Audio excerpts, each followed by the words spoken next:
Kasih karunia dari Allah Bapa, kasih sayang dari Tuhan kita Yesus Kristus, dan persekutuan daripada Roh Kudus, itulah kiranya memberkati kamu sekalian.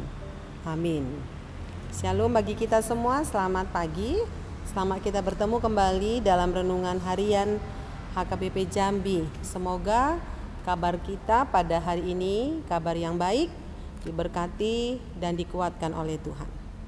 Marilah kita mendengarkan firman Tuhan untuk kita dalam satu hari ini, diambil dari 2 Tawarikh pasalnya yang ke-7 ayatnya yang ke-14. Demikianlah bunyinya.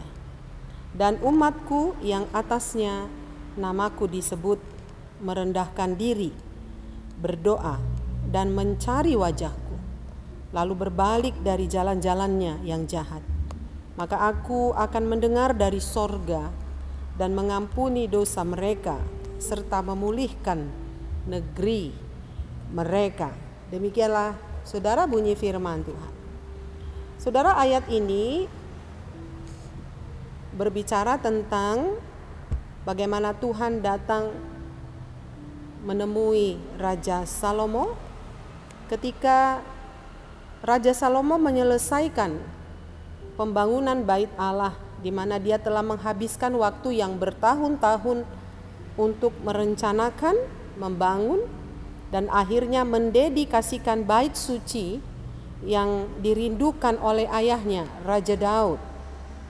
Dan pada saat itu Tuhan memperkenalkan dirinya dengan mengirimkan api turun dari sorga dan memenuhi bait suci dengan hadiratnya Tuhan.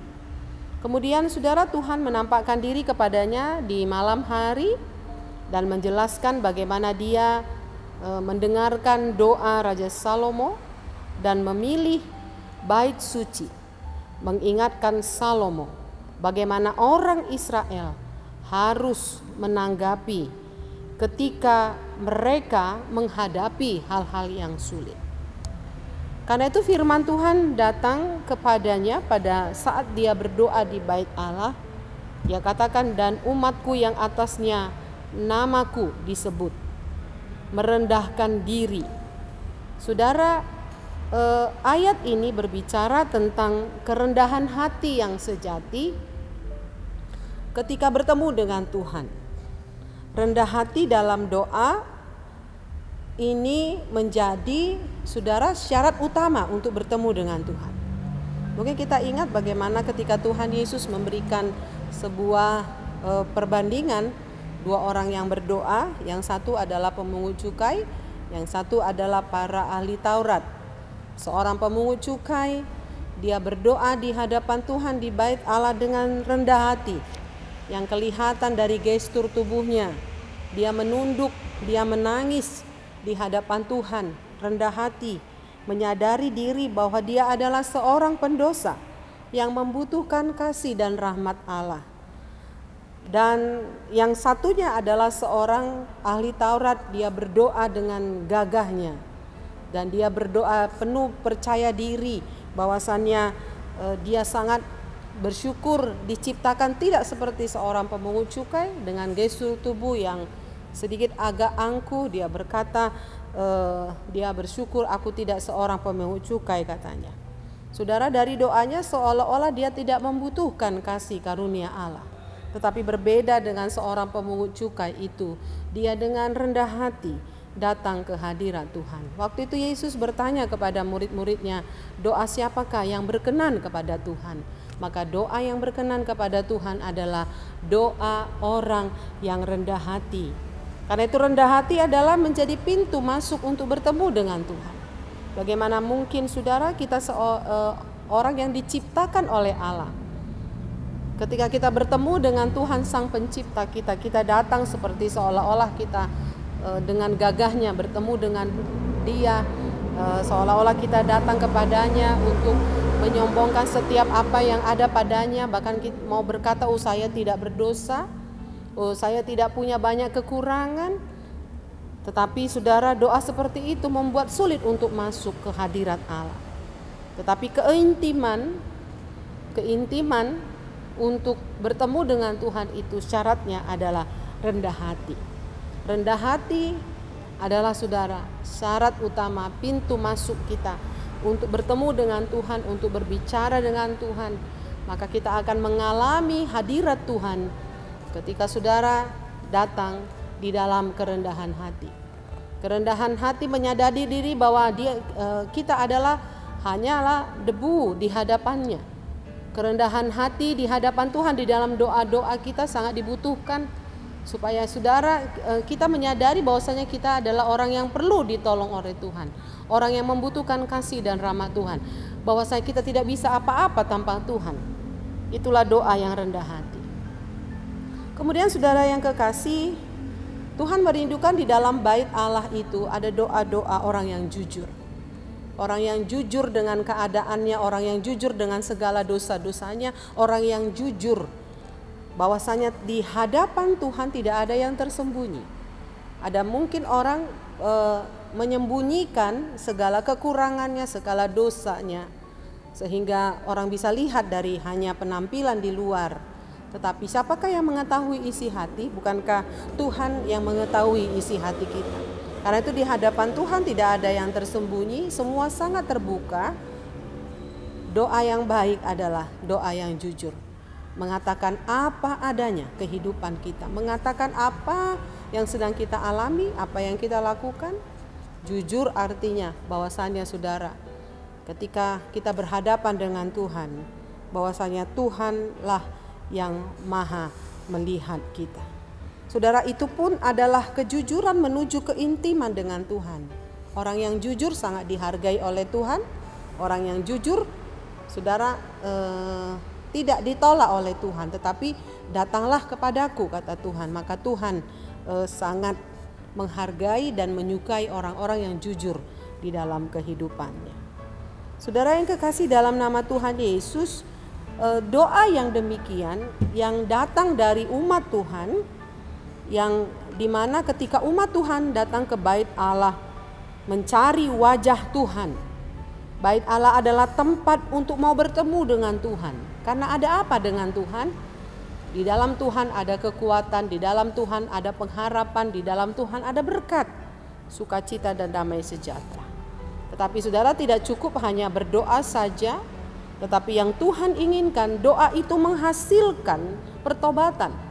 Doa itu menghasilkan sebuah perubahan, di mana kalau ada orang-orang yang jahat, maka kembalilah ke jalan yang benar.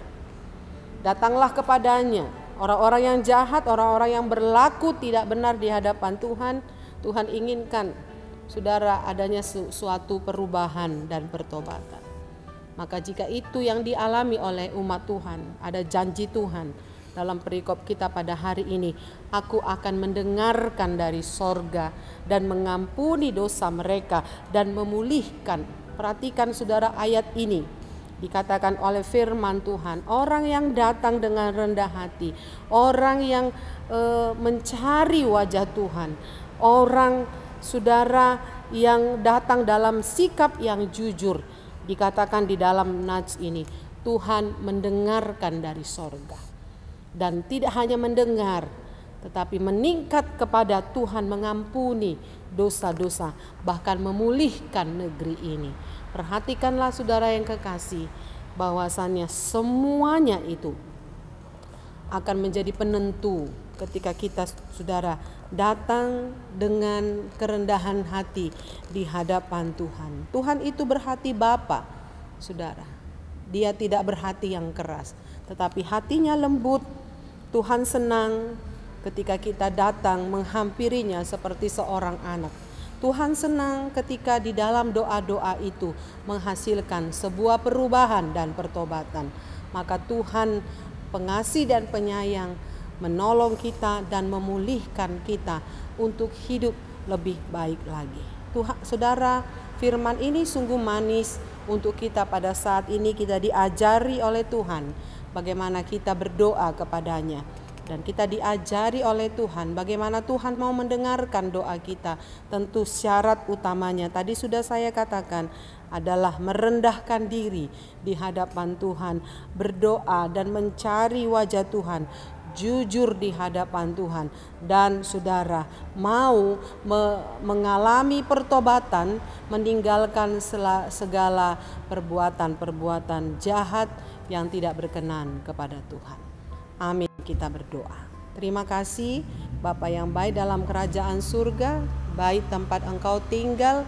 Sungguh Engkau rindu untuk kehadiran anak-anak-Mu berdoa dalam kerendahan hati. Terpujilah Engkau Tuhan mengingatkan kami kembali betapa kami umat Tuhan selalu melakukan doa di rumah kami atau di gereja.